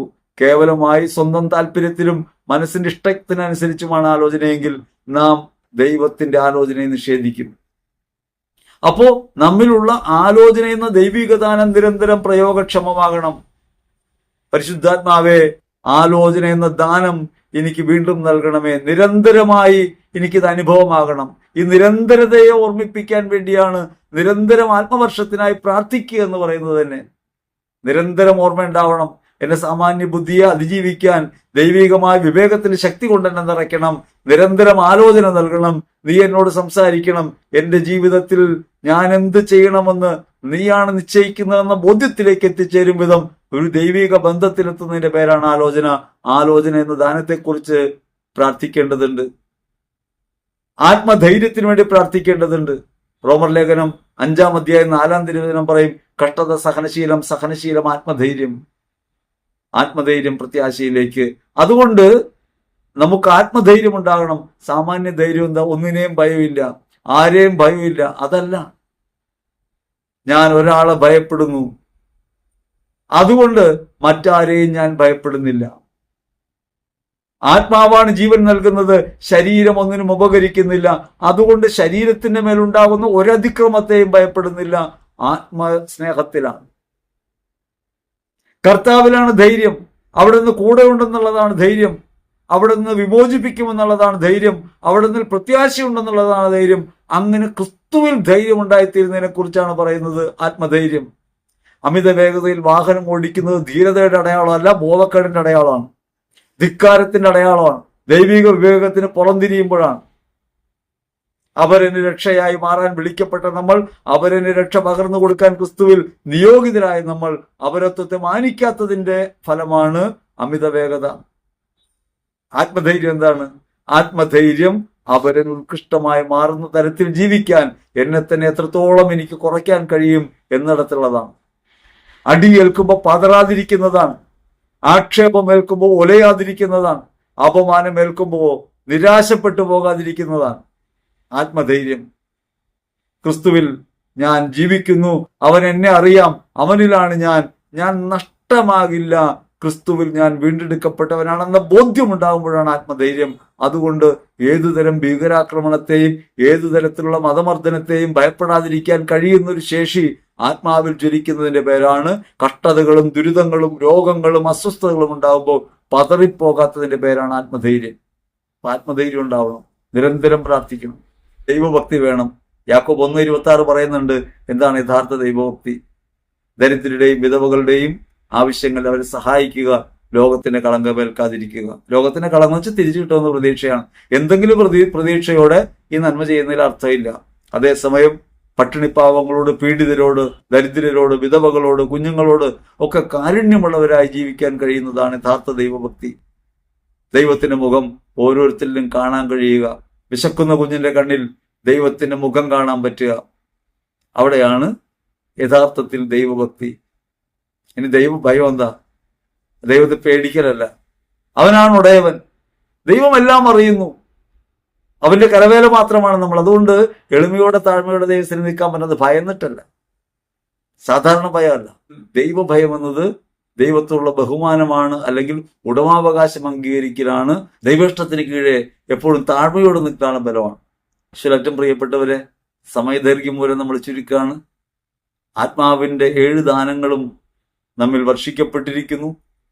സ്ഥൈര്യലേപനം വഴി ഈ കൃപാസമൃദ്ധി കൗതാശികമായ അടയാളത്തോടെ നാം അനുഭവിക്കുന്നു. ഈ അനുഭവതലം ഉയർത്തുന്ന ഒരു ജീവിതം നമുക്കുണ്ടാകണം. സാക്ഷ്യത്തിന്റെ, പ്രഘോഷണത്തിന്റെ, ജീവാർപ്പണത്തിന്റെ ഒരു വഴിയായി നമ്മുടെ ജീവിതത്തിൽ തിരിച്ചറിയാൻ നമുക്ക് കഴിയണം. അതിന് നിരന്തരമായ ആത്മാവിന്റെ സഹായം നമുക്ക് ഓരോരുത്തർക്കും ലഭ്യമാകട്ടെ എന്ന് ഹൃദയപൂർവ്വം പ്രാർത്ഥിക്കുന്നു. ആമേൻ.